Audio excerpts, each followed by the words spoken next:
बात केकरा से दिल के कहीं वाह क्या ई बात है। जुदाई त जन लेके रही दिहली दर्द दिलवा के भीतर जी कैसे हे देवता पितर दर्द दिहली दिलवा के भीतर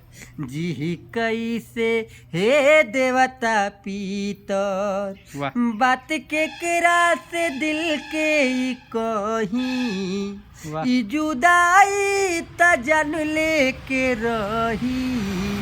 दिहली दर्द दिलवा के भीतर जी कैसे हे देवता पीतर वाह दर्द दिहली दिलवा के भीतर जी कैसे हे देवता पीतर।